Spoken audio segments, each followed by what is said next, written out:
King Edward, Part 7. Chapter 7. Dragon. So you saw a demon? And killed a rat with Tooth? That's a fine ebony dagger, Tooth is. They're rare, so you want to take real good care of it, Myth said. I can't tell you about the blade, except it came from Moraylin's father. It's the one his brother sent him to repair just before we ran away. Would you like to hear about how they got the dragon's tooth that Mats carved the hilt from?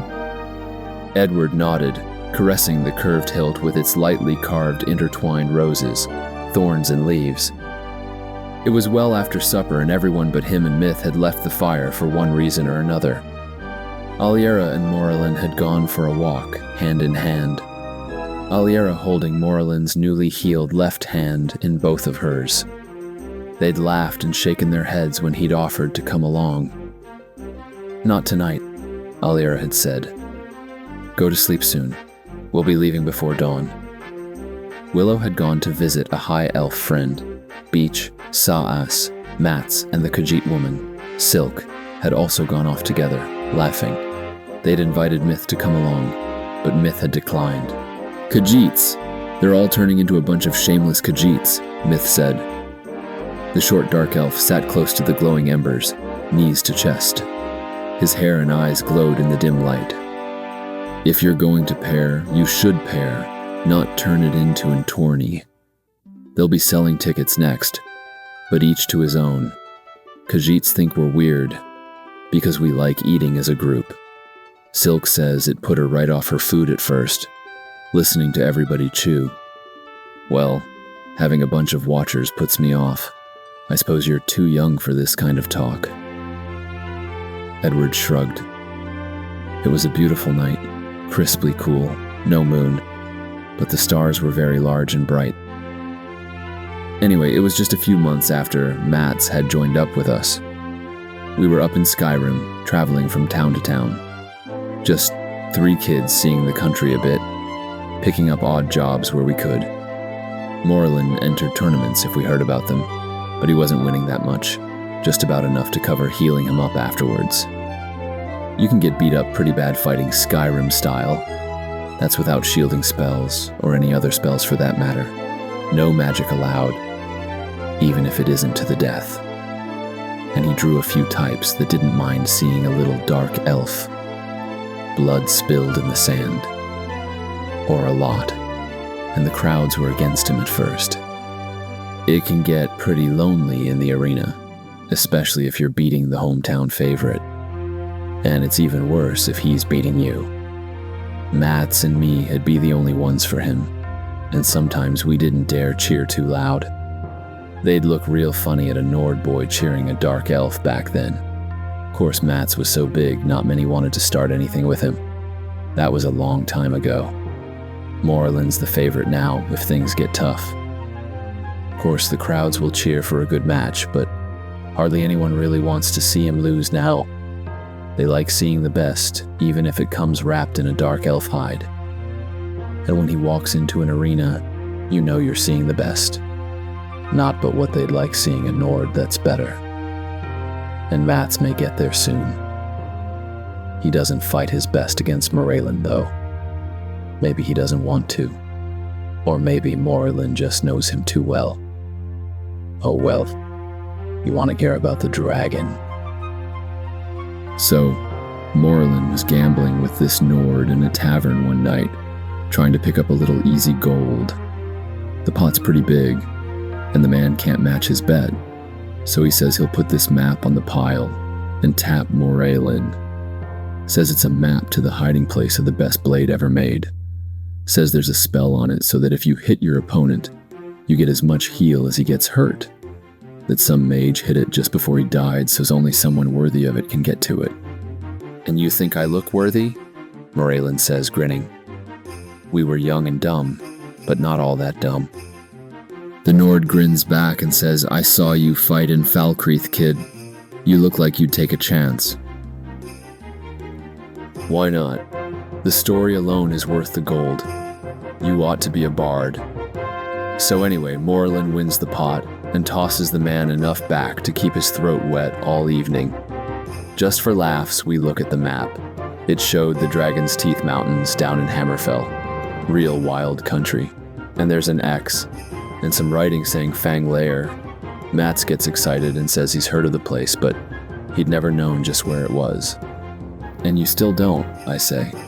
Any fool can draw a map, just as any fool can look at one. I could do as much myself. Mats says Fang Lair is an old dwarf mine, but there's supposed to be a dragon there now, and the dwarves are gone. Moraelin looks real interested at the mention of a mine, and asks what they mined there. Mats says, mithril and gold. Moraelin says, The mithril had him interested. We couldn't afford really good weapons, and mithril's scarce, but it's light to carry for its worth, and easy to mine and work if you know how. And he did. He didn't believe in the magic blade or the dragon, but he thought the mine might be real. Mining's in his blood, as it is in all the Riathim, the royal kin of Ebonheart. It took us a couple of months to get there. We couldn't afford horses. We never would have found it without the map. It's tricky country, full of canyons and hidden valleys.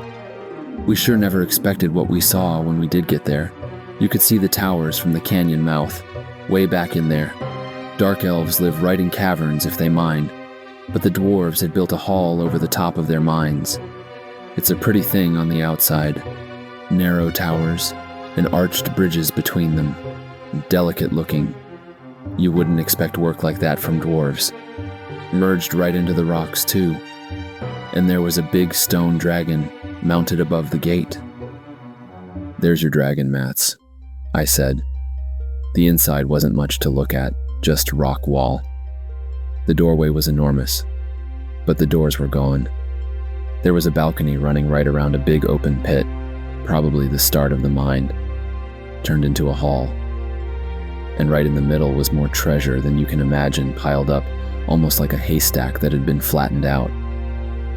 And what had flattened it was a golden dragon curled right over it.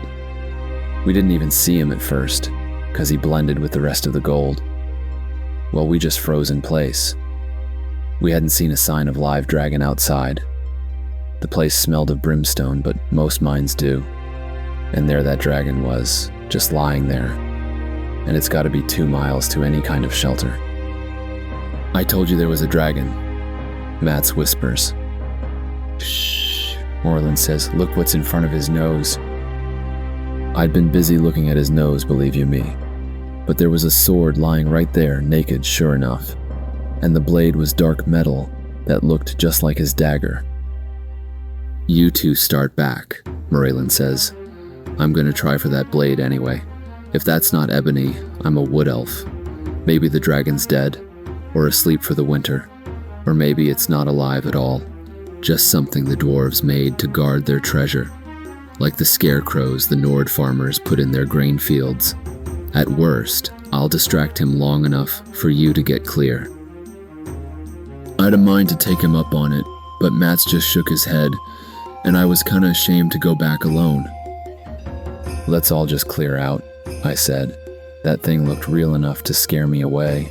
But Moraelin casts invisibility and heads on down the stair, not making a sound that even I could hear. I could see Mats hated letting him go down alone, but Mats couldn't sneak past a blind deaf beggar and a fish market. So we strung our bows and figured we could try to get off a couple of shots, and maybe get lucky, and take out the eyes if the dragon woke up and went for Moraelin.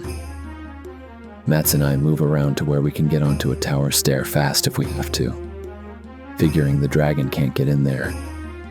Then we scrunch down and peer between the railings. Not that there was anything to see, except the dragon line, which really is a lot to see at that. Then those dragon eyes popped open and my heart gave one big jump and then seemed to quit entirely.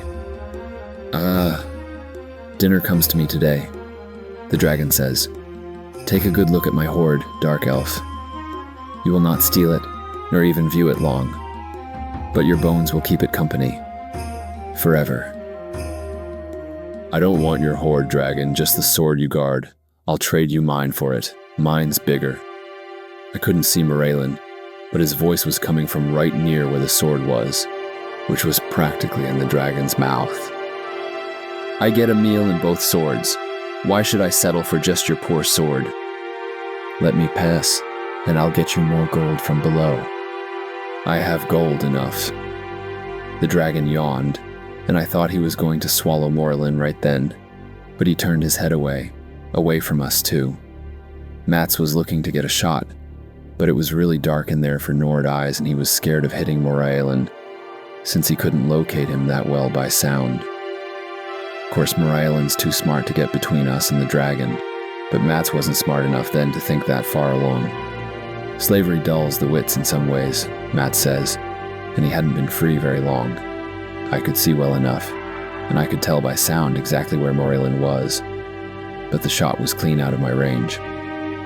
The dragon goes on, but there is something you can do for me, elf, and prolong your life a few more minutes. A few more minutes sound pretty good just now, dragon. What would you ask of me? Morlin's voice sounded as calm and easy as if he was asking if there would be rain tomorrow.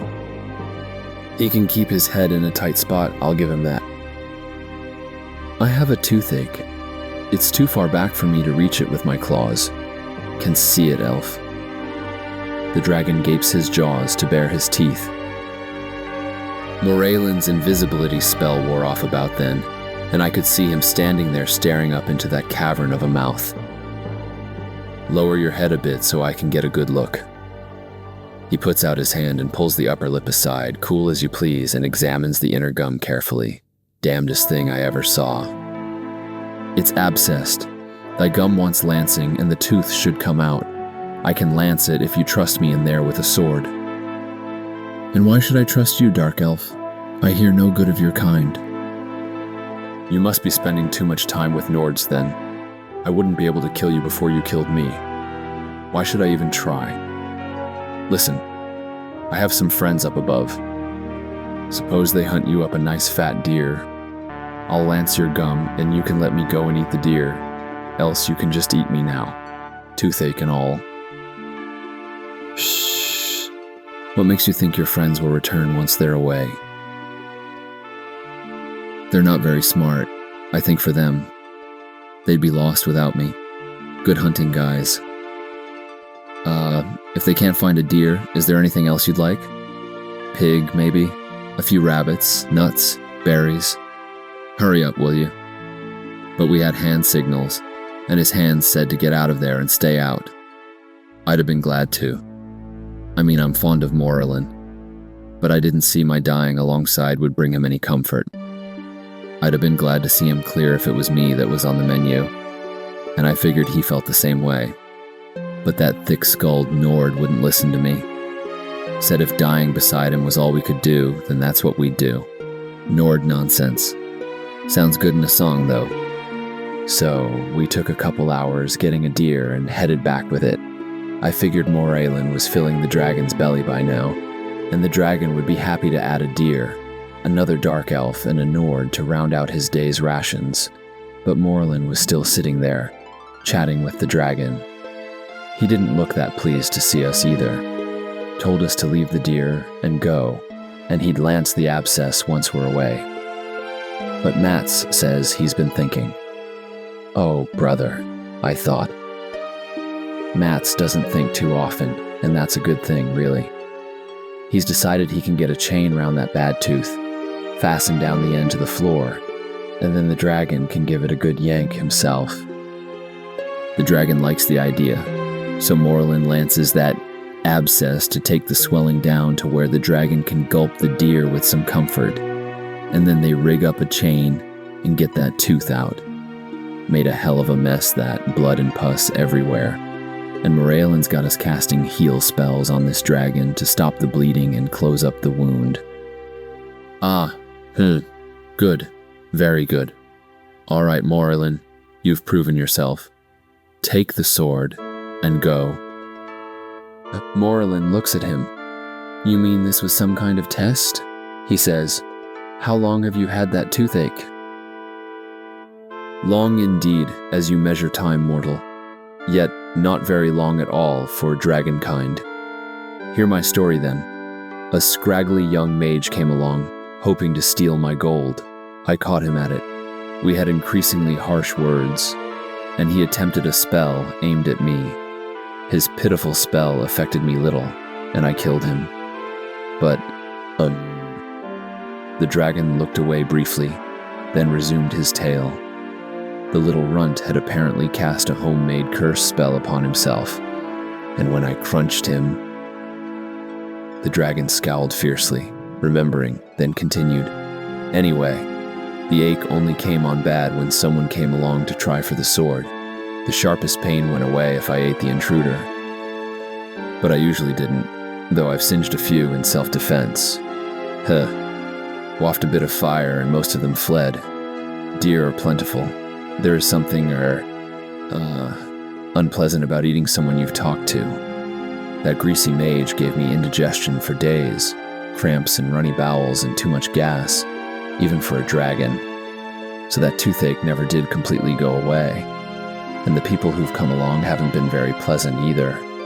All in all, one of the most unpleasant stretches in my life. I couldn't stay away from the vicinity of the sword for very long, of course. Part of the curse. We could stay on for a while if you like. We're good company. I'm Moralen, my red-headed friend is Myth, and the big guy is Mats. I'd still like to look for Mithril below, and I've never had a dragon friend before. I might like that.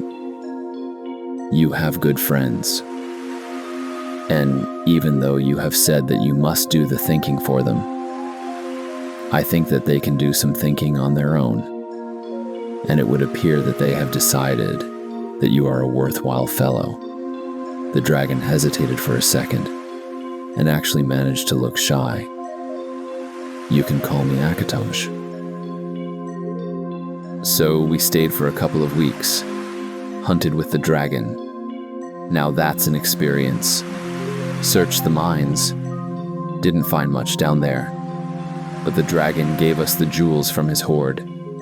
Said he only needed the metal. They absorb it into their scales while they lie on it. So we did pretty well out of it after all. Morland tried to give Mats the sword.